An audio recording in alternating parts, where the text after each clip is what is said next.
There are a number of special guests that I'm going to thank in a moment, but first of all, I want to pay a special tribute to somebody who was a part of so many of our lives, a wonderful supporter of the school, an alum of the school, and somebody known to many of you, and that's Cecilia Wilkinson.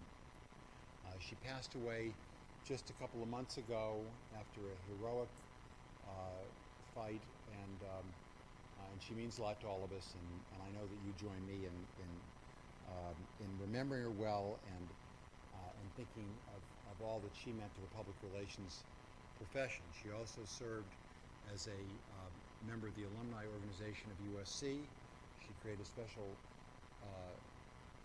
scholarship in her honor. Her family did when she died. She did before she died, actually. And we remember her most fondly. And I'm certain you all join me in that very special memory of Cecilia. There are some special event sponsors that I want to thank. Maybe not surprisingly, the USC Annenberg Strategic Public Relations Center, which is headed by Jerry Swirling. And since Jerry is known to most of you, I want to take this occasion to particularly recognize Jerry. Not only runs that center, of course, but he runs our graduate program in public relations. He's a professor of professional practice, and he organized tonight's event. His Strategic Public Relations Center advances the study, practice, and the value of public relations. And its cornerstone project, which I hope you all read and use and reread and reuse, is the authoritative PR Generally Accepted Practices, or GAP, studies. Please join me in thanking for all his great work, Jerry Swirling.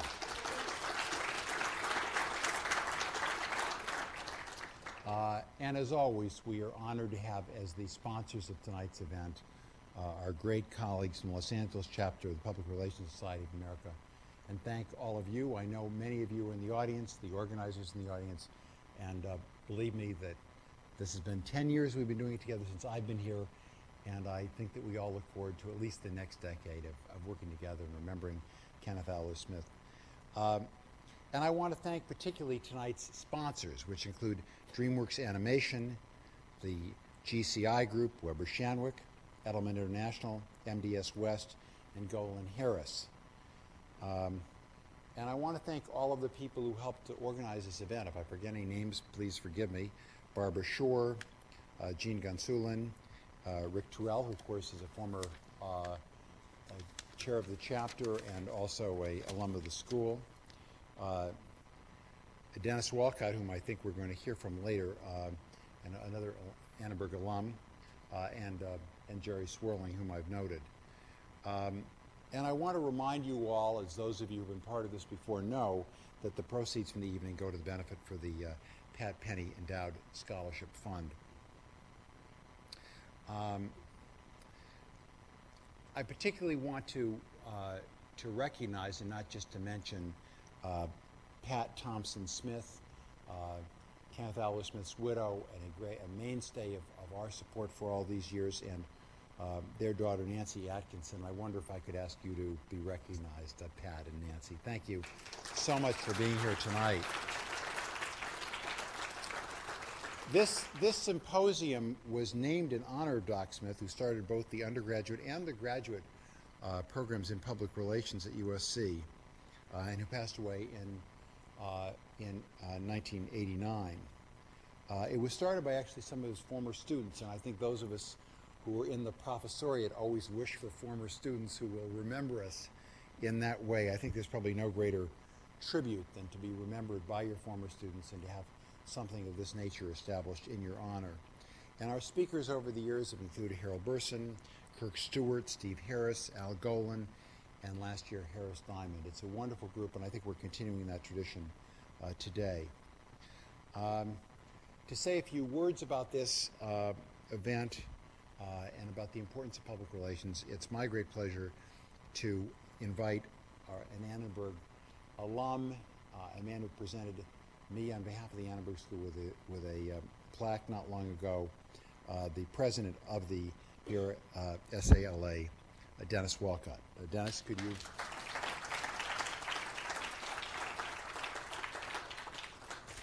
Thank you, Dean Cowan. I have to bring these down because he's so tall. It's our distinct honor. As president of the Public Relations Society of America Los Angeles chapter, we are very proud to be a part of this program, and especially proud for me because being an alum of USC, it is a great comeback to the university and do these events, and particularly to honor Mr. Smith and all that he did. We, as Dean Cowan mentioned, we honored Dean Cowan for his contributions to communications in general, and we're really, really, really thankful for all that you've done for enhancing public relations and its teachings here at the university, and all that you've done with the agencies in town. You have by far brought this program immensely forward for us, and we're very, very thankful for that. I know the agencies are very thankful, so we want to thank Dean Cowan for that. One thing I want to express to the students in the audience tonight is I recently attended the Public Relations Society of America International Conference in Salt Lake City a couple of weeks ago, and you might be interested to know that we voted on a bylaw change that is going to benefit you. If you're a member of the PRSA chapters here, and we have a very active chapter here at USC, we are making it easier for you to continue your involvement in PRSA activities by becoming an associate member as soon as you want to, while you're still a student. So you might want to investigate that. So we want to continue serving you and make it a seamless transition as you leave the PRSA society. I think that the other thing I might want to reflect on too is it's a very great topic we have here tonight in terms of politics, and as a media director for a failed proposition many, many years ago, I can't but help reflect on the fact that politics is a lot like what's going to be happening this Saturday when we kick butt. But regardless of which party you belong to, I think you'll agree that USC deserves to be number 2. Number 1 after January 6th. I'm looking for tickets, by the way, if anybody has them. The other thing I want to also mention is that we are Public Relations Society of America. If you don't know who we are the largest, oldest institution dedicated to the advancement of public relations, both for the industry and for the individual. There are several programs that we do on an annual basis, on a weekly basis, that if you are studying PR today, or if you're a journeyman or journeywoman in the career, or if you're an advanced professional in this field, there are several programs available to you in PRSA, and we are here to serve you and make sure that the profession and you as the individual are advanced. So with that, I don't want to hold up the program, but thank you for your time, and I look forward to tonight's very entertaining discussion. Thank you, Dennis. And I wonder if I could ask the panelists to come up and take seats up here. I've just displaced one of the seats. As you were talking, Dennis, about the media strategies of campaigns, you lost one. I actually won one. I've lost more than I won, but I was involved in a campaign that won with the following media strategy. The notion was, this was the initiative which created the Ethics Commission for the City of Los Angeles, and campaign finance reform for the City of Los Angeles, but at the same time it had a poison pill in it, which was a provision which raised the salary of council members, put on by the members of the City Council. And all of our polling told us that there was one media strategy which would work the best, and that was no publicity. Because people loved the idea of ethics and reform, but if there was actually attention to the campaign, it might not win. It won with 57%. So sometimes PR strategists work best when they work least. We have a really remarkable panel today, and we're going to be talking about this last campaign. Of course, we know the results of well, in most cases, we have a few results we actually don't know yet. But we know most of the results of the campaign.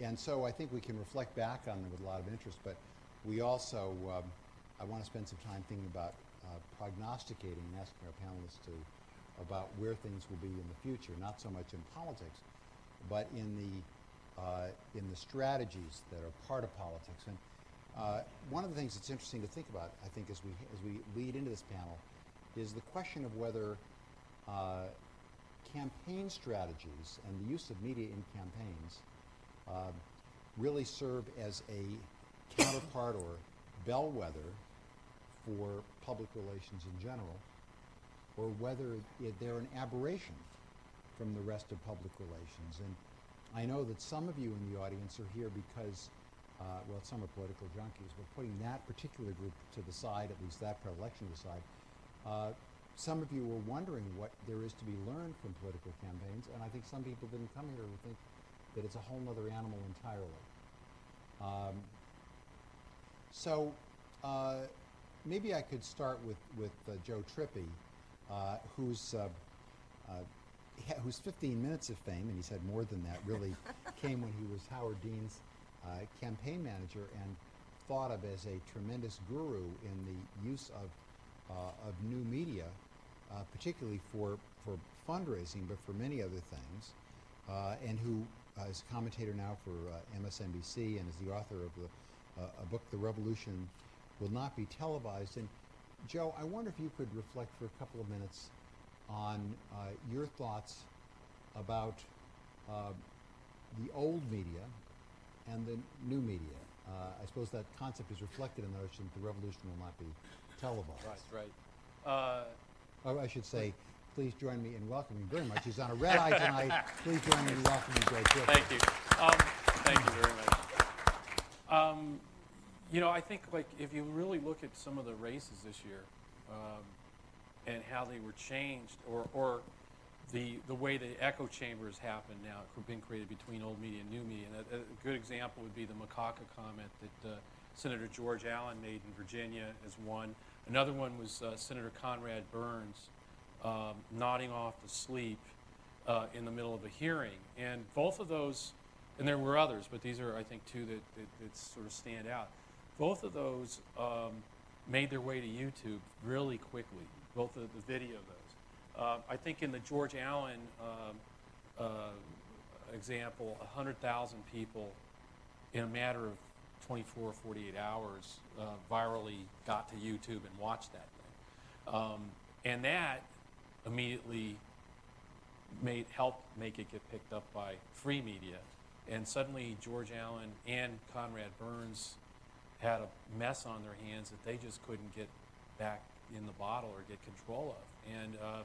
And I actually think both the John Tester in Montana, the Democrat who's now the senator there, and Jim Webb are sort of Virginia senator now, are products of, not sure either one of them would have won or come onto the national scene the way they had if we didn't have this new media and the way the free press now, how they sort of take things that you usually used to be able to control or put the fire out somehow, and you can't now. They echo chamber each other too much, I think. So I think we're going to see dramatic change in not just. By the way, I think there's huge implications about this for corporations. I think we're going to have a corporate Katrina out there, where you have some kind of really bad video moment from a citizen with a cell phone camera or something else, and it gets picked up by mainstream media or cable and just spins out of control, and there's no way right now anyway for a corporate PR arm to handle that or try to we're going to end up watching a corporation try to put out that same fire that these guys couldn't put out. You may not know it, some of our students may, but actually that same phenomenon exists in a classroom.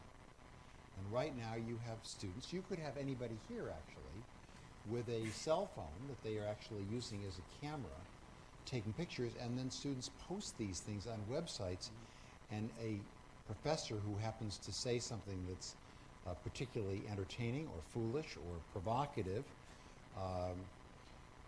can maybe put up on the website, so there's sort of no place where you're safe. But Joe, before I turn to Marty and then to Rob and to Donna, what are the lessons in, let's say, the macaca campaign for somebody running a campaign? Well, I mean, you would know how to advise Jim Webb in that campaign. How would you have advised George Allen? Or how would you advise a person running in the next campaign, knowing that cameras are everywhere? I think it's be authentic, be real. I think we're out of the. Well, what if Yeah, no. exactly. But that's no. But this is what I think's happened, and I think everybody needs to understand this: is that we've changed. The game's changed. It's just like when radio and television were fighting each other, as mediums for supremacy in the American living room or in our homes, and you get to the 1960 debate with Kennedy and Nixon, and those people who listened to the radio. Listen to those debates on the radio, believed Richard Nixon won. And those who watched it on television believed Kennedy won. And suddenly, in the era prior to that, with FDR, fireside chats, what was important in our candidates or important in our corporate communications was that we had people with nice, big, deep, booming voices. And suddenly, no, they had to look good and be glib on television. And I think what's happening is we're now... What television did was anybody can be fake for 30 seconds. In fact, there's guys like me that are supposedly pretty good at faking it, at getting you faked on television for 36 seconds. That's no longer the case. The point you make, anybody with a camera in here can do something. So if you really are a racist, or if you really are someone who says something, who is a bad communicator for the corporation or for the candidate, you're not going to be able to hide it.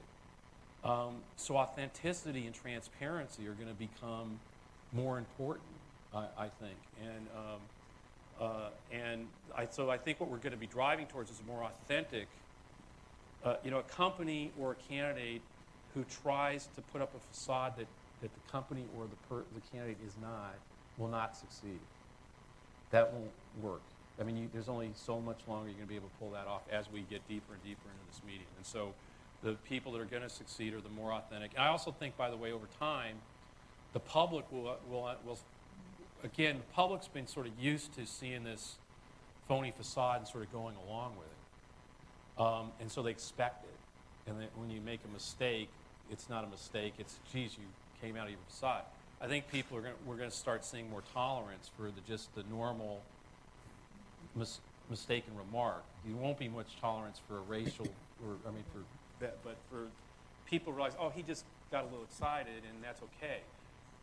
So there'll be more tolerance to mistakes over time, but there'll be a price to pay if it's not an honest one, if it's something more deep or evil than that. And so how I think it's going to play. Marty Kaplan actually worked with you in 1984 in a valiant political... He was 14, I was 12.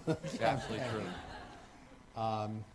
And Marty's had an amazing career in politics and academia, including being a speechwriter for Walter Mondale and being a commentator for radio and a famous blogger, a Washington journalist, deputy presidential campaign manager, and currently the director of the wonderful Norman Lear Center at the USC Annenberg School for Communication. Please join me in welcoming Marty Kaplan. Marty, maybe you could reflect a little on the difference between free media and paid media. You only said that because I told you to I ask did. me. I said to people you were a speechwriter. You're a question writer too. When you're in a campaign, the basic distinction you make as a media strategy is how much paid media you're going to do and how much free media you're going to try to get. Free media being the term for journalism. And it's not free. and it's not earned is the other term that people use Yeah. for it. Earned media. And I think the biggest change that I've watched since Joe and I were together in the Pleistocene era was the dropping off of the amount of free or earned media you could expect to get. I mean, it used to be that you'd spend some time raising money, sometimes spending it on ads, and sometimes out there campaigning, with the hope that at the end of the day, when you watched the network or the local news, you'd see yourself and the message that you had, the message of the day, the picture you wanted to get out, the line of the day. that was a component of your overall message strategy. And I think the biggest change that I've watched is the decline of the amount of free or earned media that you want to get, that you can get. I mean, there's all the stuff you don't want to get that you get. But the stuff that you intend to get, it's almost impossible to depend on that as part of your message strategy. There are many reasons for it. One is that there's just not that much coverage of politics. I mean, it's hard to believe. Anybody here who watches the cable channels or C-SPAN can imagine that the world is full of television coverage. But that's not what the world looks like to normal people. In fact, if you look at what most people watch during a campaign, that's local television news. The Radio and Television News Directors Association just did a poll. They just released the results in October of this year, and they asked Americans, a national scientific poll, where do you get your news from when you thinking about, you know, how you live as a citizen? Where do you turn? And the answer was local TV news. 65% said that. So the number of people who said network news, 28%. Cable news, less than that. Newspapers and the internet, even less than that. So local news is the winner, and it always has been. At the same time, the amount of coverage that local news gives to politics has diminished dramatically through the years. There was a study done in this campaign. I've done them in previous election cycles. There's a colleague of mine at the University of Wisconsin who released a study just last week on what the coverage was like just in 5 media markets in the Midwest. And what they discovered was that the amount of time on an average 30-minute news broadcast given to politics was about 1 minute 43 seconds, which was down substantially from when it was denounced as being woefully inadequate at 3 minutes a generation ago. And of that 1 minute 43, it was 2-to-1 horse race and strategy stories over issue stories. So if you happen to watch, what you would see is who's ahead and who's behind. The idea of getting your message out there was hopeless. And at the same time, ads outnumbered news seconds by about 3.5-to-1. So basically, when people watched the local news, what they were watching were your ads. So the upshot I take from this is that it is almost useless to try to get free or earned media.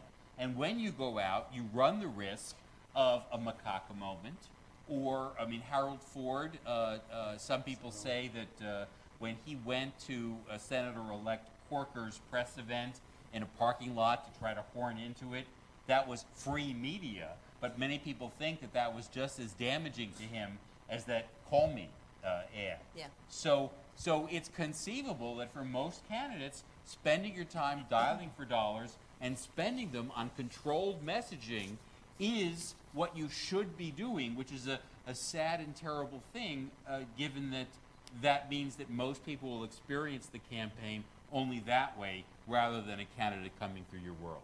Well, and interesting from the standpoint of the public relations field, which we know in so many areas is more effective than advertising, you're suggesting that the advertising field in these campaigns is more effective than public relations by far. Well, I'm not sure I would draw a bright line between advertising and public relations in this case. I mean, in that sense, advertising is part of the public relations strategy. Many campaigns now traditionally will, as a stunt, say, here's our new ad, and call the press in. And even though that ad may only run once in one market for a $3,000 buy in the middle of the night, it's so outrageous that the press will run it over and over again on their news. So I'm not sure that advertising and public relations are all that different. The most famous example of that, of course, was the Daisy commercial of Lyndon Johnson, which only ran once, but became maybe the most famous political ad. But I believe in this campaign there were a couple of others The which Harold got Ford. out there. The Harold Ford campaign. The Ford campaign. Yeah, CNN ran that spot over and over again. Rob, talking about people who've run successful campaigns, Rob Stutzman was the Deputy Chief of Staff for Communication for Arnold Schwarzenegger. He's a principal of DC Navigators. He's been involved in a number of political campaigns, and I have to think has been one of the key people in the success of Governor Schwarzenegger's campaign in a heavily Democratic year, a year that was not just Democratic nationally, but was Democratic in California. Right. How do you do it? Do you want us to welcome him? The great, Yes, the and great please. exception. Welcome, Rob. Thanks, Marty. I should be clear that I was not part of the day-to-day team on the re-elect, so there's a lot of credit to people that worked very hard and were very disciplined with this governor, but was with him for 2.5 years and part of the recall that put him into office beyond what any of our wildest imaginations. But what Arnold was able to do this year, the governor, I should say, to be the great exception in what was rather typical second-term, midterm election, and the Democrats having quite a bit of success across the country, was that Arnold was able to make himself really a nonpartisan at all. Now, the Democrats will argue that, well, he's just a Democrat and Republican in name only. But having worked with him, I think what you saw, much to Joe's point about, you see the true nature of people now more and more with our elected officials and candidates, is that Arnold's really just the governor. I did it again. A nonpartisan. He doesn't rise in the morning figuring out how he's going to vanquish his Democrat foes, because he doesn't see that he has Democrat foes. He just sees lawmakers that he wants to try to work with. Now, in the recall election, he took on certain issues, and that bought him some very powerful and well-heeled opponents, and he had a very contentious year. And he has used, obviously, very sharp language that was part of the spirit of that recall, which was a great voter revolt that took place in California. And true to the spirit of that revolt, he would take up the sword, so to speak, against the institution that existed in Sacramento. Well, there comes a moment when you come in as the great reformer that the public expects you to become a governor, and you become part of the institution. And he had to make that transition. He was able to do so after the failed special election a year ago. In essence, was able to contrast himself against himself and reinvent himself and show that he learned a lesson, that he understood and appreciated what the voters had to say to him. And they said, okay, well, that's good, because we like you and we want you to succeed. And then he was able to spend this year running really much of a Rose Garden type strategy. And I would say, Marty, I do think if you're in office, you do have the ability to still drive substantial earned media. And I know you would agree with that. And the governor was able to do that. He took the power of his office and the fortunate to be in a year of we have a lot of good news. $5 billion in surplus revenue can help you make a lot of friends in an election year. And so he was able to go about the business of governing and do it effectively. Now, everyone will tell you they want to be bipartisan and work in a bipartisan manner. I mean, who wouldn't want to do that, right? But it's very few politicians that are able to do it. George Bush, and this is so far removed from where we are today, people forget this, but George Bush ran for president of the United States, being this great bipartisan governor from the state of Texas. And he was going to come to Washington and heal it, He's going to work with the Democrats. Well, I mean, that was 6 years ago that we can't even remember what that looked like. But he was able to project that image on the national stage because he actually had Democrats in Texas that worked with him. So it was true. It was a fact. And what you had this year was totally antithetical to the contentious, poisonous, partisan warring that goes on in Washington. In California, you had Democrats that were willing to work with the governor to get things done, or at least to appear things were getting done. And so the Speaker Nunez, Senate Pro Tem President Parada, Mayor Villaraigosa really aided the governor in being able to define himself as a nonpartisan, as I'll say that he is, which really made him immune to the main point of attack that the Angelinos campaign tried to run against him, which was that he was just, a Bush terminator because he went to Ohio and supported the president. Well, everyone knows he's a Republican and supported the nominee of his party, and that didn't disturb voters in California in a very anti-Bush state. So it was really the aid of Democrats. Arnold should be very grateful to his Democrat colleagues. Now, I think they got something out of it. Senator Parada was very passionate about those infrastructure bonds. That got done. Speaker Nunez, I think, very sincerely wanted to see accomplishments take place legislative this year, and some things got done. And Mayor Villaraigosa is going to be very happy those bonds passed. It'll be very good for the city of LA and his future governing here. So they got something out of it. They didn't do it for the heck of it or just to spite the Angelitas campaign.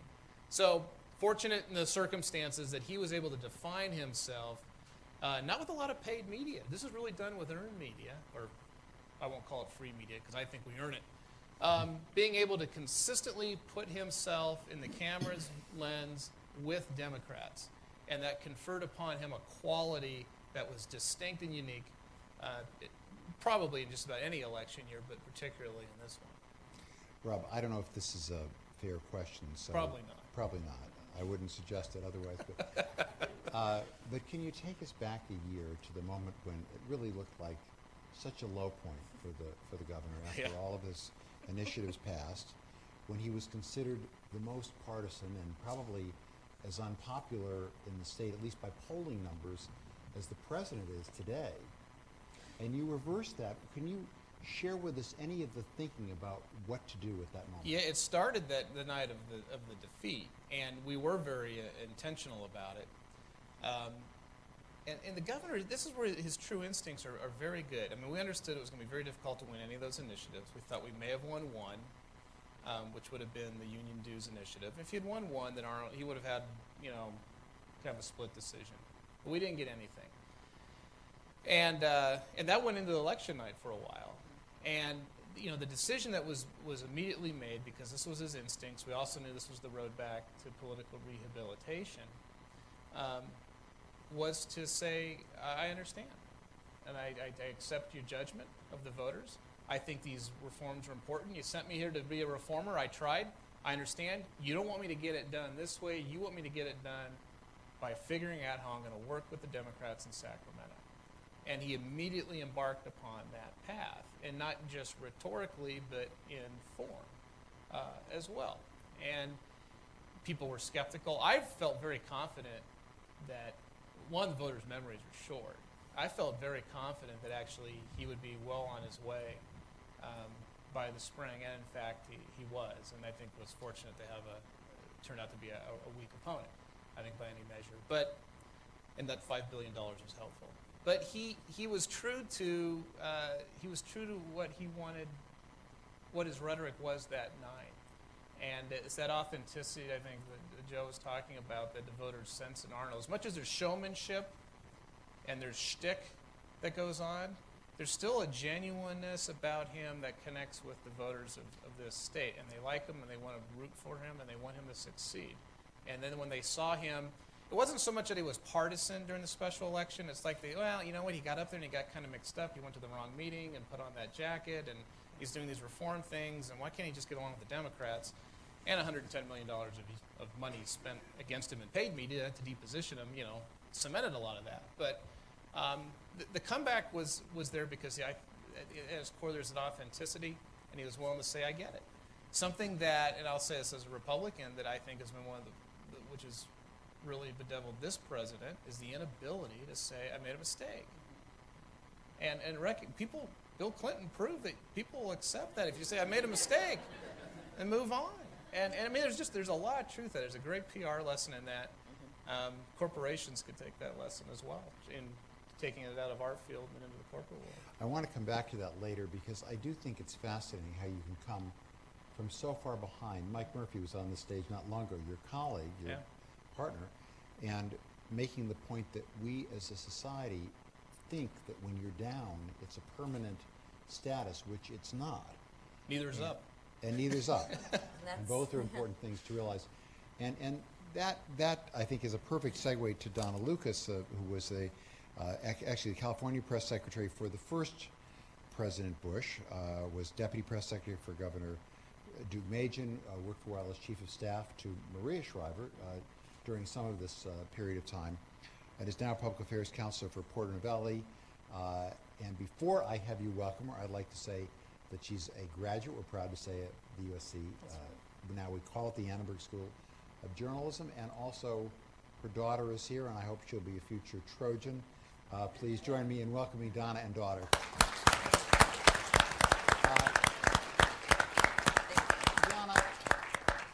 and also your husband's a journalist, Yes, so you've, you bureau know, chief you're, for the San Francisco Chronicle. yep, so you're seeing this from various perspectives. I won't, maybe at some point somebody can ask you how you know, balance that too. But you've been in the political realm and you've been in the corporate realm, and perhaps you could reflect a little bit about what the corporate realm can learn from the political realm and how they're different. Well, there's a lot they can learn, and vice versa. And I will say I also was with Rob during that time, and that is a great discussion. We had lots of discussions about that, and we should come back and talk about that because that was a good PR lesson. But this election, I think, was a very good thing to look out from a PR and a corporate perspective because when you look back at what happened on a national level, the Democrats clearly did everything that is very much the elements of a very good public relations campaign. And one thing I will say about having done corporate PR and public relations, and I have my own firm now starting out working with clients, and having run elections and worked for both candidates and initiatives, the good part about doing elections is they end and you know the results and you're either successful or not. So it's a lot easier to measure successes on corporate PR and public relations. Sometimes it's hard to measure that. But what we saw this year, I thought, and looking back at this, was just a phenomenal, the wave of, you know, no one thought the Democrats were going to get these many seats. And I think a lot of it goes to credit for Rahm Emanuel for his leadership, who headed the Democratic Congressional Committee.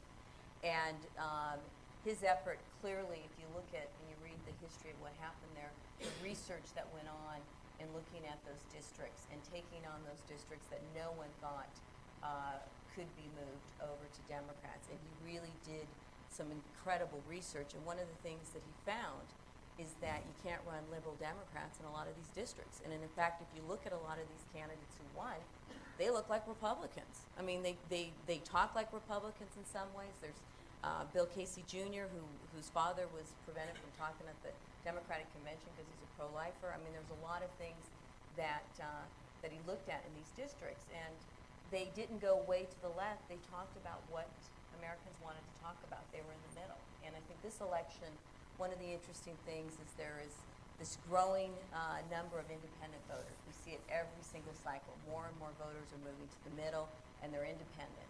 And this year, 18% of those independents went the Democratic way. I mean, more than that, but leaned positively towards 18% more Democrats. So the Democrats were clearly reaching those voters, and I think that goes to the second strategy that we see in corporate PR, that sometimes we miss the boat, is the messaging. And they had a great message. And I think their message was similar to what Newt Gingrich's message was with Contract with America, was taking it back, you know, talking to the American people, get outside the Beltway. In fact, if you look at some of the results of the elections, people were influenced by the Foley scandal. They were influenced by what was going on with the ethics issues, clearly influenced 70% by the war in Iraq. And so that was very, very clear. I think the other thing that the Democrats did a great job, and Rahm especially on the congressional side, was looking at how do you criticize the war in Iraq without criticizing veterans. I mean, Americans feel very strongly about people who are serving there. They don't like the war, and many of the candidates were recruited had a tie. They were either parents of service people, or they had served in Iraq, or they were veterans. And I think that was a very, very strong researched message. It brought it back. Clearly, money, which is always important in a PR campaign, successful, they used very successfully.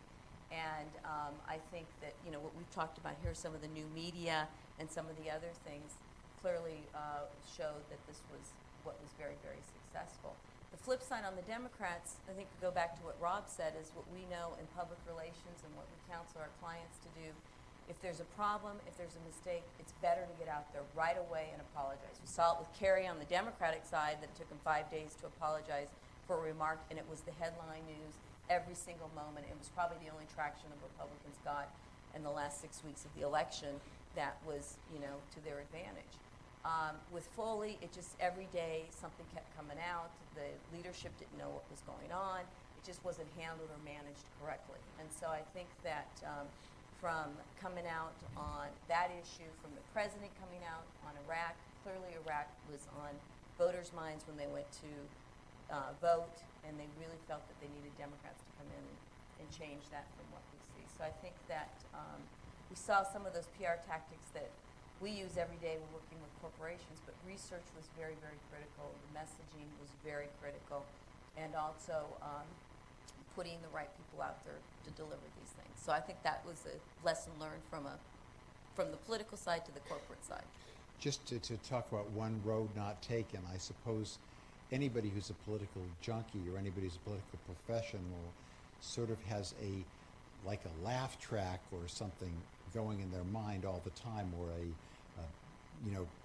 closed captioning or something. You're always thinking about, how would I do this differently and what should they do?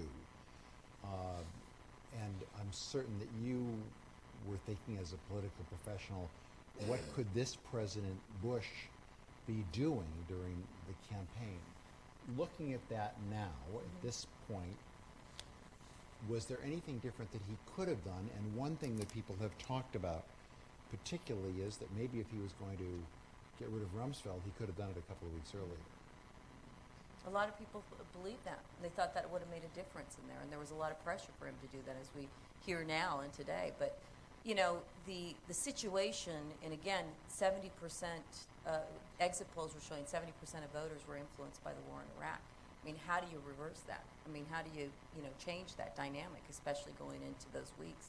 I think that taking some action on that front would have made a difference. But by then, what we saw from August and through the election is how many seats started to get in play more and more. I mean, originally, what was it, 17 in August, and then, 24 and then 29. So it really started to get worse. And so perhaps that could have helped, but it was very. Dean, could I accent one point on that? Because I think it's relevant to how the PR strategy. I mean, the president should have fired Rumsfeld a year ago, Yeah. 6 months ago. 2 weeks before, I think would have looked too political, but should have been gone. There's all types of deep macro problems there. But from a PR perspective, the White House got out right before the Foley scandal, and Karl Rove got the president out there talking about the issues that were to the Republicans' advantage, and that was security, and it was terrorism.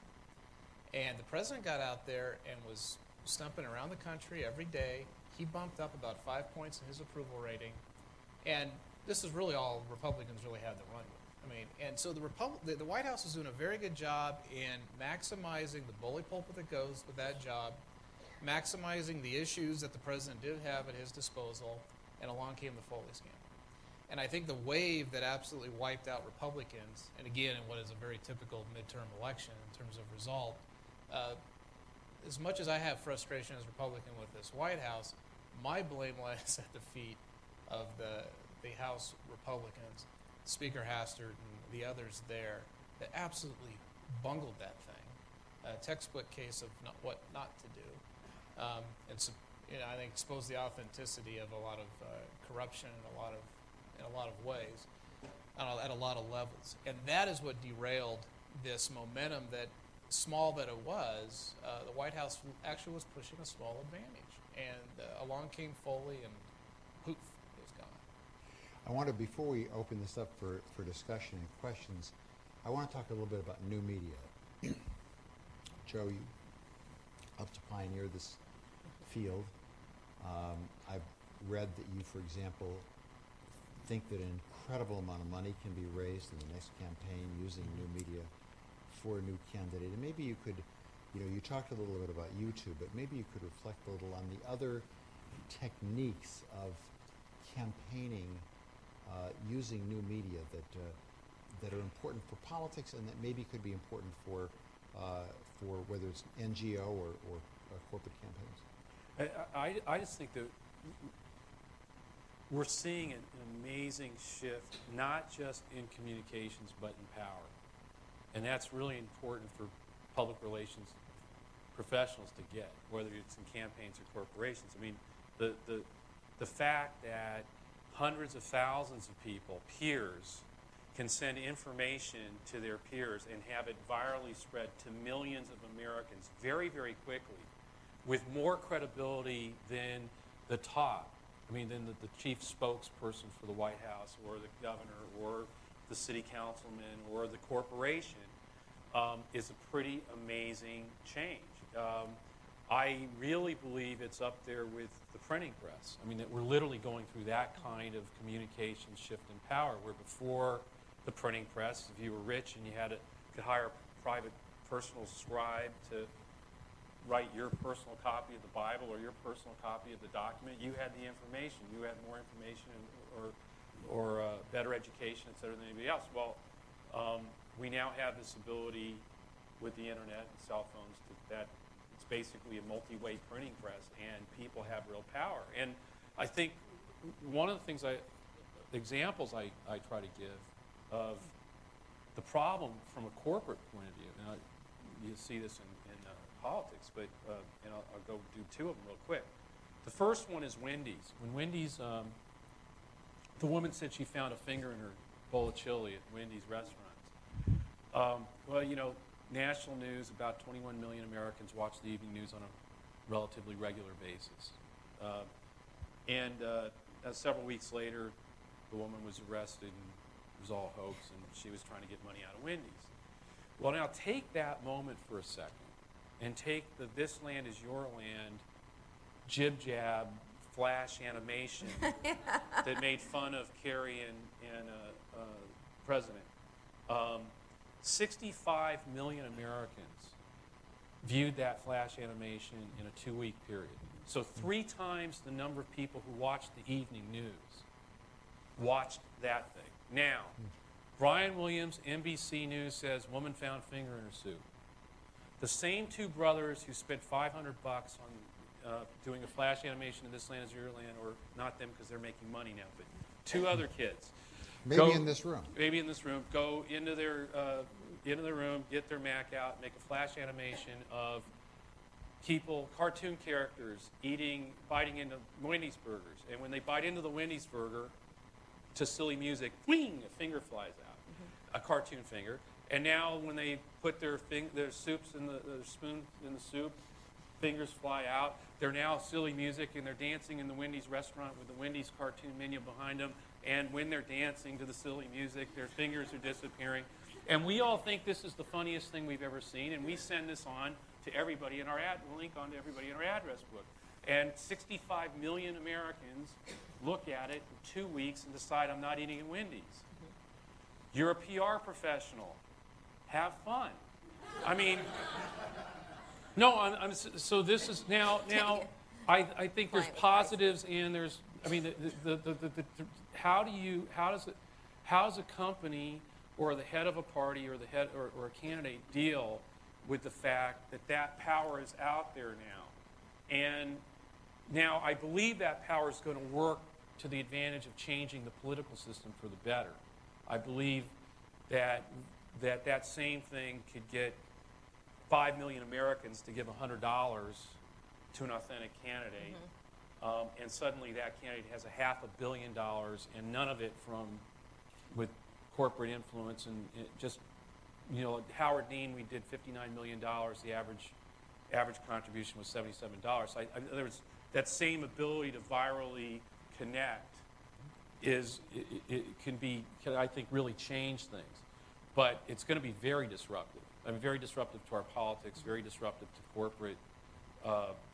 And I think, like I said when I started this, I think you're going to see a corporate Katrina to wake everybody up to what's coming. I mean, there's going to be a company that gets somehow caught, like Wendy's, like the one I just imagined. By the way, if I can imagine it, there's a bunch of folks out, kids just having fun. I mean, it's not. I don't believe it's going to be a malicious thing. It's just going to catch, and somebody's going to have a huge problem. Marty, do you want to? Well, I was thinking about another aspect of the blogosphere, which is that the press as an entity used to be a concentrated elite group that would set opinions essentially top-down from Washington. And when politicians ran, they played to the press to some degree, that they're recording a group of columnists who were influential and kingmakers. I mean, Walter Lippmann was a classic example, and that continued through a good chunk of the 20th century. What's happened since then is that that power has moved in a distributed, decentralized way to people who the pundit class in Washington still is mistrustful of, hasn't heard of half of those people, but those people command audiences now of millions and millions of people. And so it used to be that if you wanted to know what they're saying, you would watch the Sunday talk shows. Now you can get online, go to scores and scores and scores of blogs, and find out what they're saying in a much more broad-based way. The Bush administration became famous in a Ron Sussman piece in the New York Times Magazine for saying that the press was just a constituency and that they don't need that constituency. They simply could stiff it and there was no consequence to it. But I think they were talking about the press as it used to be. Now, the blogs constitute a constituency which you could raise money at. You can get people to go to neighbors' homes and organize around. You can do Get Out the Vote. You can do all the stuff you did with Dean and all the technology that happened since. That stuff is very, very powerful, and the people who are really big in that world are people that 20 minutes ago none of us ever heard of, and now they are titans, and each new day more people are coming into that system. Rob, what was your experience, or what was the experience of the people in the Schwarzenegger campaign in using these new media forms, both during the governorship and also specifically during the campaign? Well, I think during the recalls when we first saw a blog, I think really cover a political campaign. Now it came out of institutional media. It was Daniel Weintraub at the Sacramento Bee. And Dan was one of the first journalists to start blogging, and I am respectful of the fact that when newspapers start to blog, that is not as organic and pure as some of the phenomena Marty's describing. But we would have foreign journalists arrive from all over the world, and they'd been viewing and following the recall election through the lens of this Weintraub blog. Now, what we now see are there's more and more blogs that exist on the scene. In California, there's a few influential blogs, political blogs that have begun. One is called the Flash Report, conservative activist guy down in Orange County. Gets people to contribute for free, sells advertising, makes money off their free content. But he became the conservative commentator that all the mainstream media would turn to for comment, and got his opinion placed into all this mainstream media because he was this blog entity defining this space on the political spectrum as the caretaker of all things conservative in California. Some of our Democrat friends and colleagues started the Majority Report to try to counter that here in California. So the blogs have had a substantial influence on campaigns in terms of getting information out, and then it's a whole other venue for information to be placed. As we've seen the mainstream media diminish the minutes, as Marty was describing, that are given to, or the column inches given to covering politics, the web has provided this never-ending amount of space for things to be published. And interestingly, mainstream media is getting onto the bandwagon. The LA Times started a blog, a political blog this year. Well, for a campaign operative, a political operative such as myself, the question, can we get covered? Can we get this into the newspaper? Still may be no, but could I get Bob Saladay to blog on it? Because he's looking to post 6 or 7 things a day, and when he gets bored, he was posting poems. So, very creative, by the way. Bob was very talented with what he did, and it was a lot of fun to read. So now, all of a sudden, if I have a tidbit on my opponent that I want to place in the LA Times, well, I just get it placed on there, Saladay might blog on it. So now it's on LA Times blog. Well, if you read the LA Times online, it's absolutely seamless, and you can't differentiate between what's actually a published story and really what's on the blog. And then if I'm going to make a TV ad, and it appeared in Saladay's blog, I can now cite the LA Times as a source. And so it had very real implications in changing the practices. It's also a good example of how the PR and the paid media advertising blends itself in campaigns, as was mentioned earlier. It changed the way we can practice our craft, so to speak, because now newspapers are blogging, and it's going to continue. I know this, it's not just California papers that are doing this. Sacramento Bee is going to start doing something to analyze policy in this manner. Like, I think healthcare is what they're going to start with. I'm not announcing anything for the folks at McClatchy, but so that you will have literally kind of a live town hall going on, and it's the transformation of editorial pages going from print to the web. Well, these all have implications for all of us. All of it, I think, good if we're practitioners, because it gets us, it democratizes it, obviously, and gets us past the gatekeepers at all those editorial boards and to the editorial pages, and allows voices to be, I think, to be heard or seen in that instance, and a larger variety of voices. One relevant example, just to pick up on what Rob said, the Mark Foley story began on a blog. It was an ABC blog. Brian Ross didn't think that he had the goods to do an ABC World News Tonight story, but it nevertheless was over the bar for his blog. Right. And so out it went, and the moment it was there, it made no difference. It entered all of the media. And didn't he get it from some other blog that was more of an underground? Yes, there was sex predators, stopsexpredators.com that had that stuff that was sitting around. We're going to turn to questions now, and there are microphones on both sides of these stands. And while people are going up to the microphones, I just want to ask if each of our panelists could tell us what a couple of their favorite blogs or media sites are that people may not have in their lists now, so that they'll know to turn to them both as readers and as public relations practitioners. Rob? Well, I don't know that it's, they don't have to be credible, right? There's actually a site that I like looking at a lot, just because it's full of kind of nutty right-wing conspiracies out of the Middle East, and that's debka.com. And I think it's a fascinating site, because it's a lot of stuff that's out of the mainstream. I'm not sure all of it's correct. Can you spell it, Rob? D as in David, E, B as in boy, K-A, debka.com.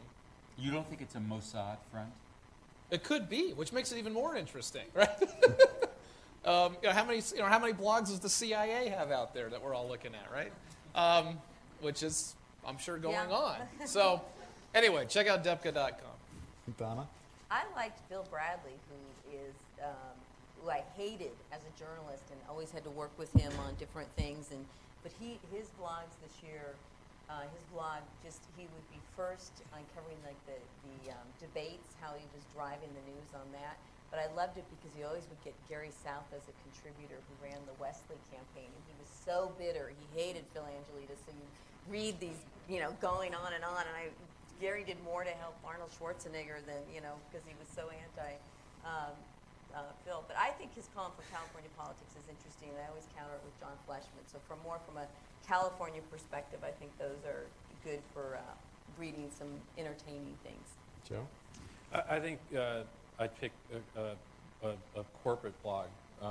Bob Lentz's blog for GM, that if you go to GM's site, because it's sort of a good insight for professionals to look at something that was sort of done by accident and actually worked. And what they did was he started blogging for GM as top exec there, and one day started talking about small block engines, something about a small block engine, and engine fanatics all over the country started to come to that blog, and he then sicked a couple of engineers at GM, guys that actually design engines, to actually get on that blog. And if you go look at their blog policies and things like that, I think that would be very helpful to PR professionals to sort of look at what they go to their site and look at what they're doing, because they've looked at all the legal stuff, the rules for the employees and things. I think that'd be helpful too.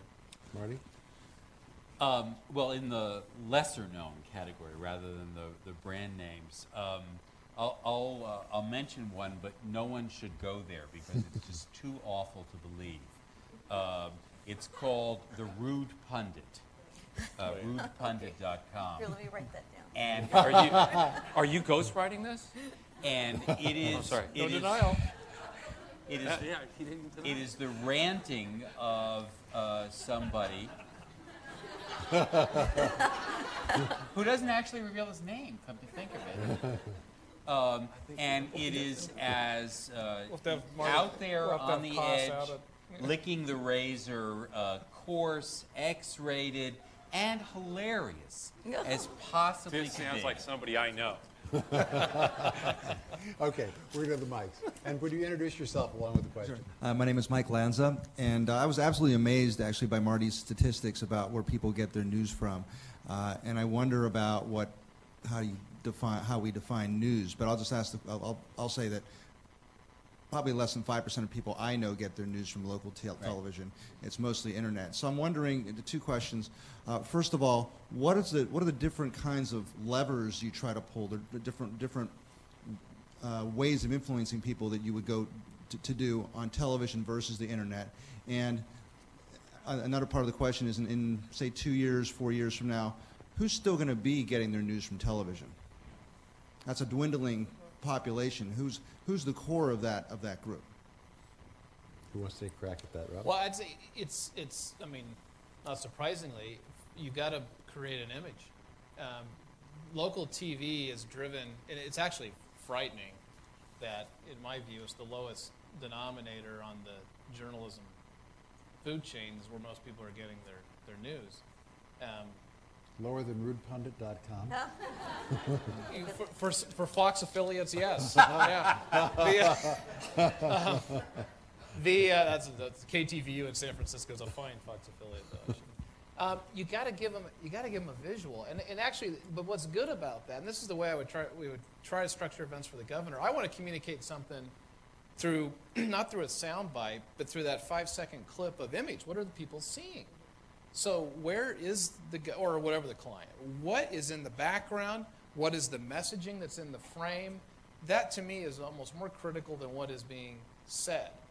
And I think one of the great examples of Arnold, we have this beautiful event down in Monterey. Arnold's dedicating this marine sanctuary. He's there with Clint Eastwood and Leon Panetta. The waves are crashing by. I mean, this is just beautiful. And that's where he decided, in answering a question, that he was going to support the California Stem Cell Initiative. So all the message was shot to hell, but we've got beautiful pictures. And he and I would look at the pictures, and they hung on the hallway, and we'd laugh about the beautiful picture we created for him to announce stem cell. But you know what? That night, if you had the volume down, or even if you did hear what he was saying, we were still selling the governor as an environmentalist because of the picture. And that's what's going to get you picked up by the news editors as well. You got to give them something that looks good. I mean, it's sad, but it's true. All the cliches about burning and bleeding and all that are help get you on TV. I just want to add that there is a big age differential that's building here. I mean, you know, the number of people, I'm sure the percentage, I didn't see the study, but I'm sure the percentage of 65-year-olds who get their information over the internet is lower. And as you get, 18, 19, 20, 25, their information from television and their information from internet kind of skews. The thing I think that's happening, though, is I think the definition of news or influence is going to change a little bit as well, because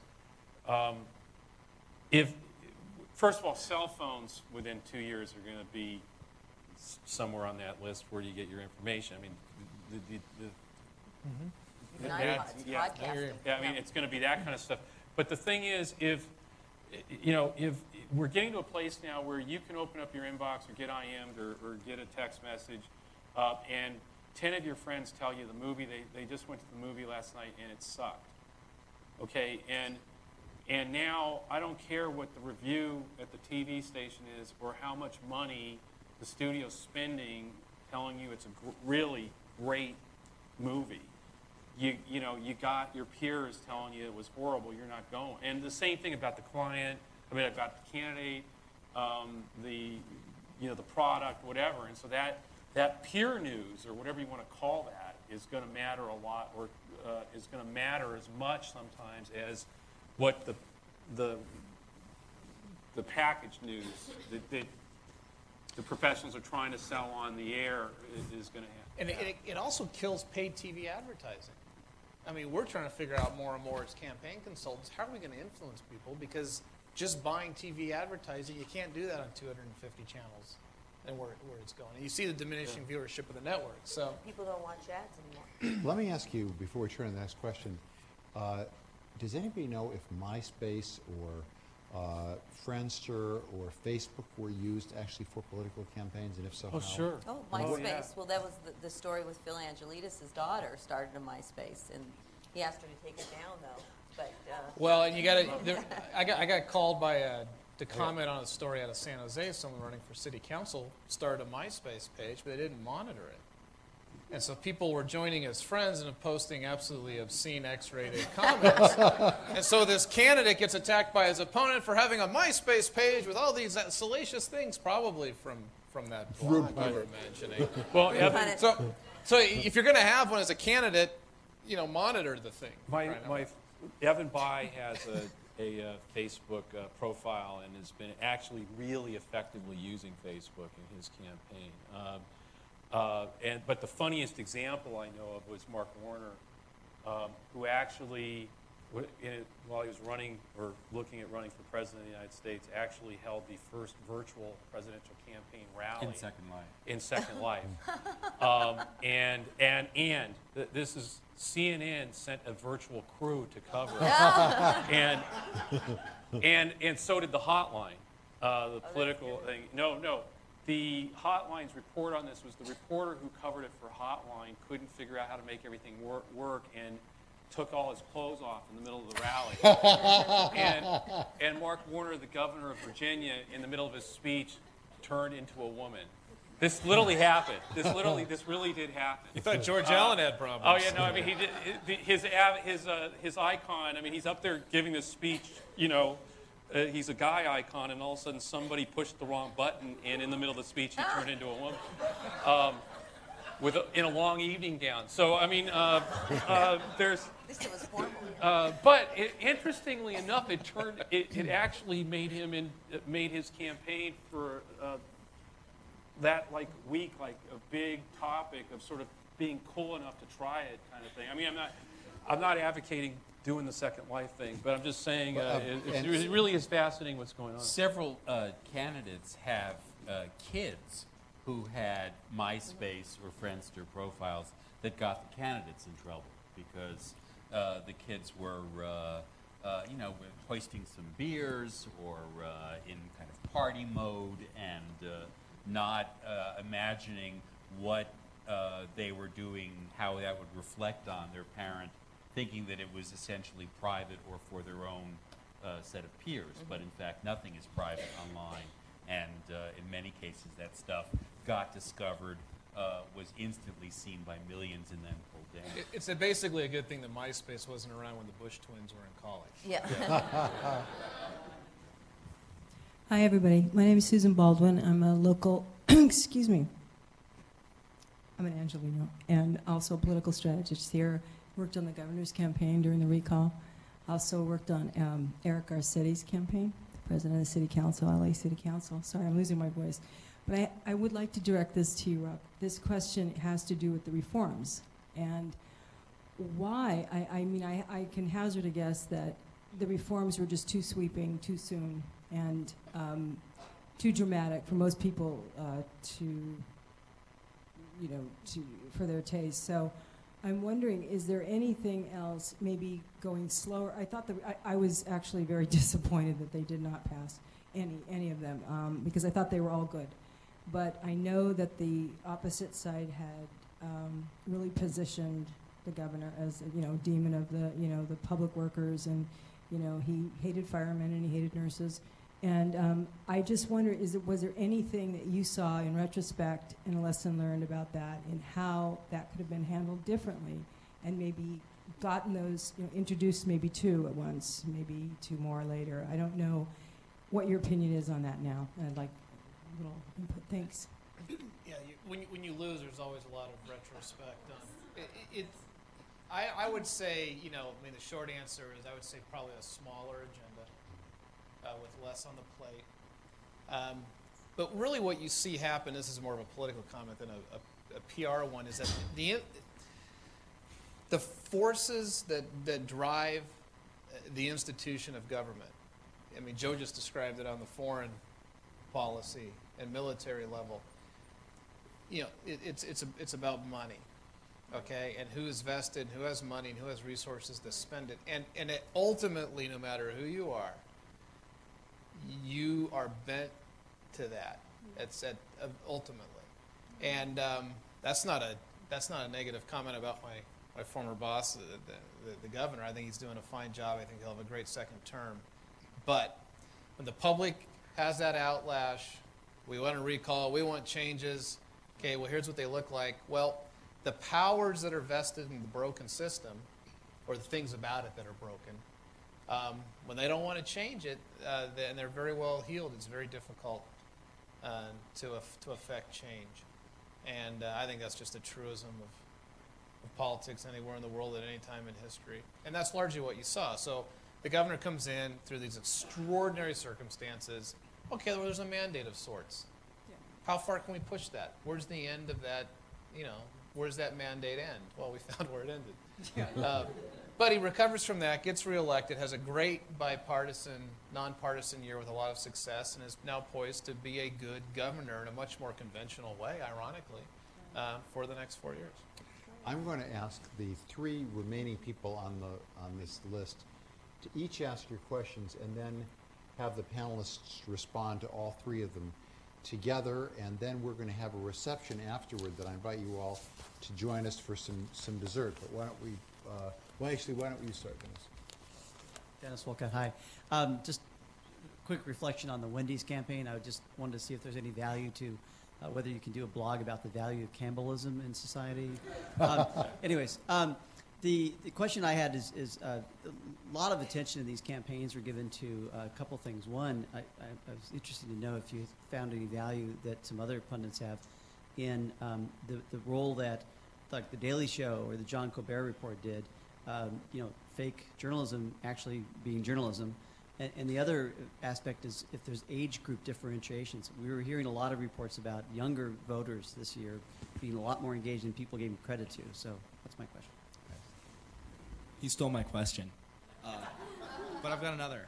I guess this is kind of vague, but is there any kind of disconnect or difference between the party, the different members of the different political parties in terms of their relationship with the new media, with blogosphere, MySpace, YouTube, whatever?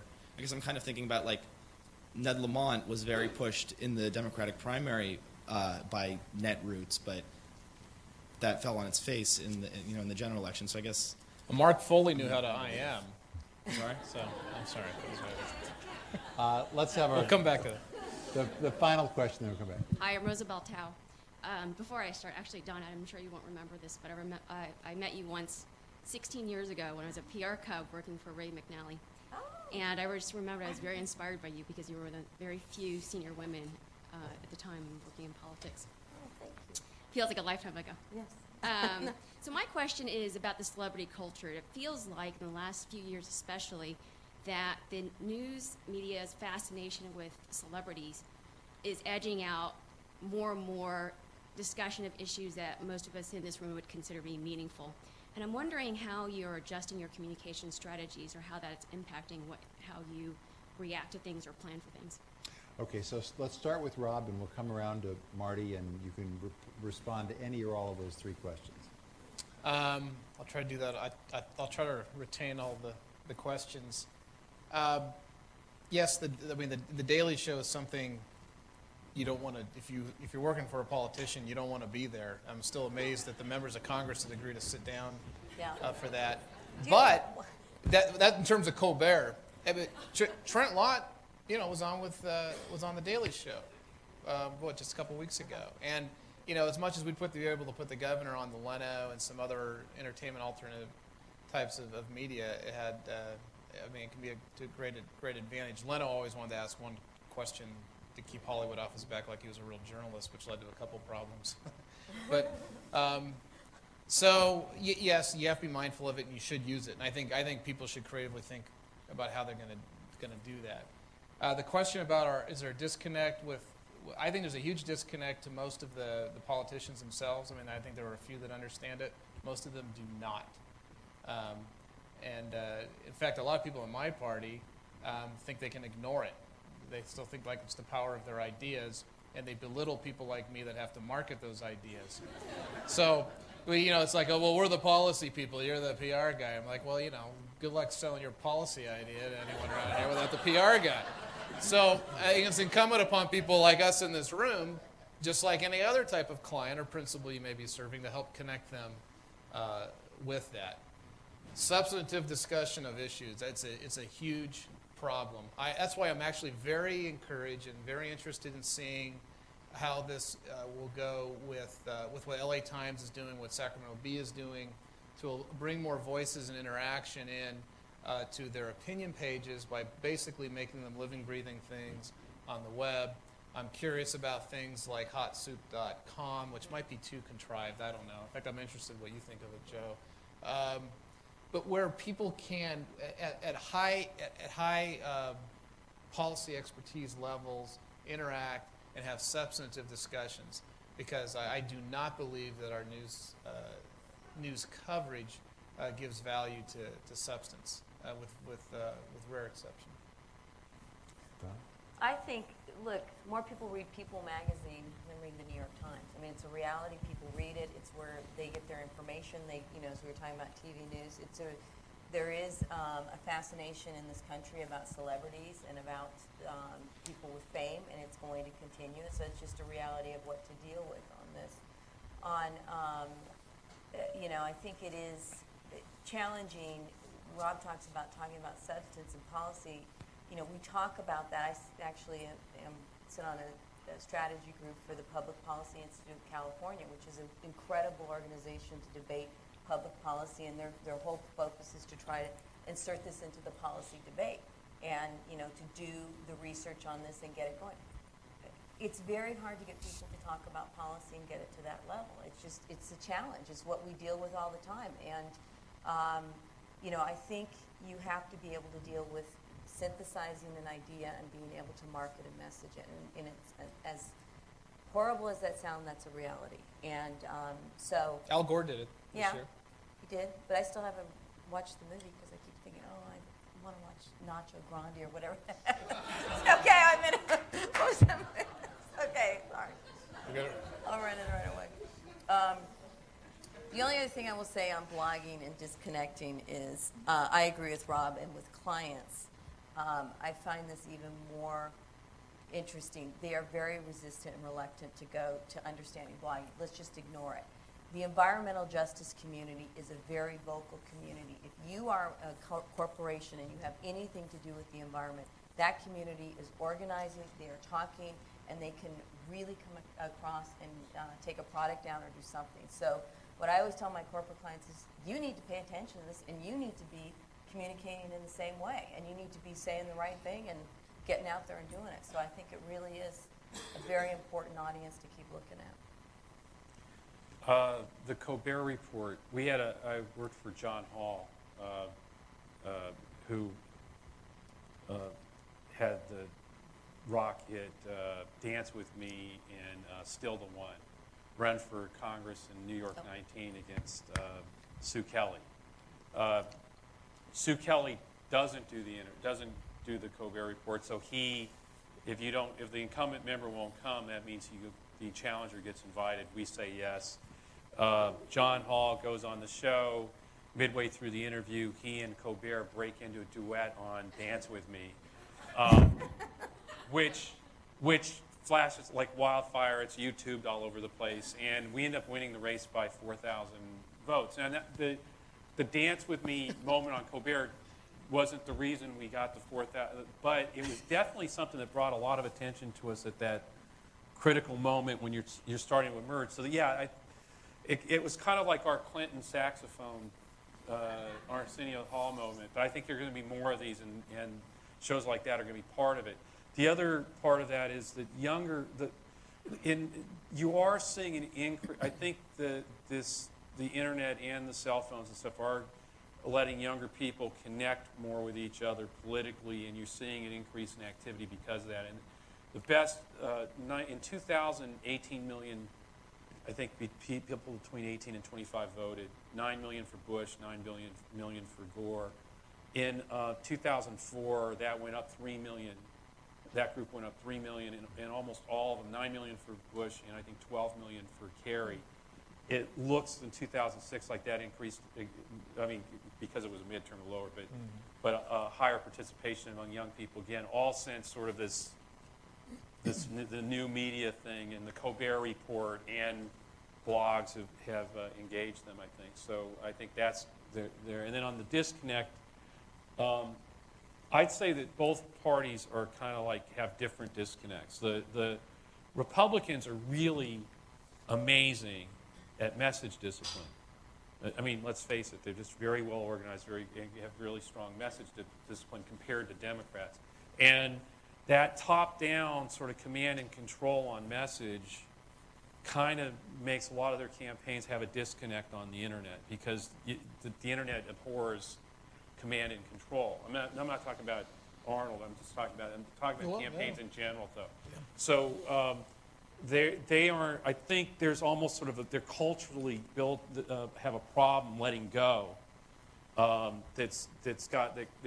They could be a lot better on the net, put it that way, than they are. Although if they subject themselves to command and control, if they allow us to control their minds, it's a lot easier to distribute all that top down. Yes, yeah. exactly. Yeah. We're saying the same thing. Yeah. On the Democratic side, I mean, most of the campaign, the big lesson for most of them out of the Dean campaign was, wow, that's a great ATM. And so they don't get that it's about blogs, engaging the blogs in conversation, getting your thing out, your story out there, and building a community and the other things that come along with it. So, I think both have a lot of room to grow, and companies, I think, look, praying that it goes away is not a good strategy. No.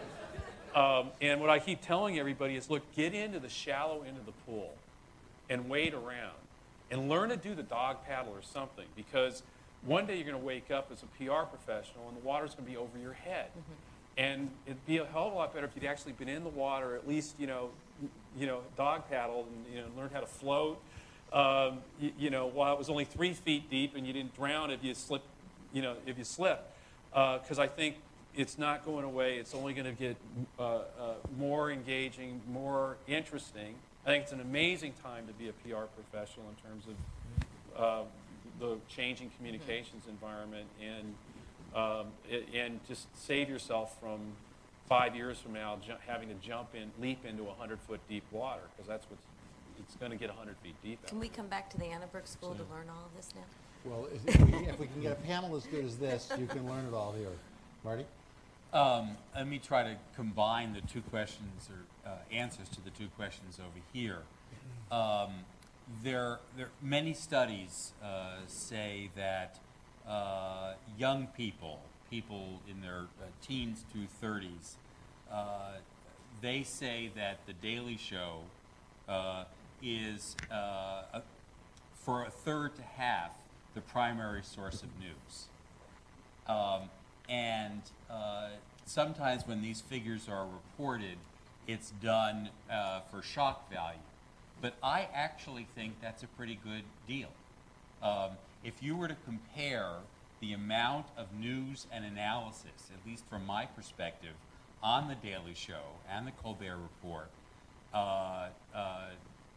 and compare it with, say, the CBS Even News with Katie Couric, you will find just as much hard news, politics, and substantive information on Colbert as you would on the CBS Evening News. So I'm not discouraged by the popularity of those at all. On the question of the blogosphere, I mean, there are a couple of distinctions between the Democratic, and I say Democratic, not Democrat. Can the governor be bipartisan and say Democrat rather than Democratic? Does that still work? Yeah, I think so. Okay, just check. Yeah, I think so. No objection. Yeah. The Democratic blogs, almost all of them have comments on them. The Republican or conservative blogs, maybe one or two permit comments. So what you have going on the Democratic blogs is this wild free-for-all of many people from That's the, what we are. including people from the right who wish their blogs allowed comments, Oh, so they go to but the- come over here and they're called trolls, and they are constantly dropping bombshells and throwing Molotov cocktails. Oh yeah, then we watch you guys go. Absolutely. and it becomes this huge free-for-all, full of excitement and discussion, whereas the others have top-down communication, one-way communication. I think on the political candidate front, that they're not, I can't speak for the Republican candidates, but on the Democratic side, I think that there are many of the newer voices especially who do understand what the net roots are, not just as an ATM, but as a way of creating communities. If you read the Daily Kos, for example, or Fire Dog Lake, you will see many, many, many candidates being interviewed, being profiled, talking about events, having their issue profiles up there, and you can learn about house races all across the country that you might be interested in supporting that you would not otherwise know about because the top-down system of the traditional party structure would not support that. I would also just like to add, to connect these two comments, in terms of the young viewership of the comedy news and the blogosphere. I just want to point out that Jake, who asked that question, whom I just met before, who is a junior at Hamilton High, is going to be a House congressional page this coming semester. So if, having survived this last Sorry, I said that campaign, about Tom. the Foley joke, and nevertheless proceeding, that gives me hope about American politics. Let me just say that I have some hope about American politics because of this terrific panel. We have a reception upstairs with some dessert. But first, what a great group, and thank you all so much for being here. And thank you, PRSA.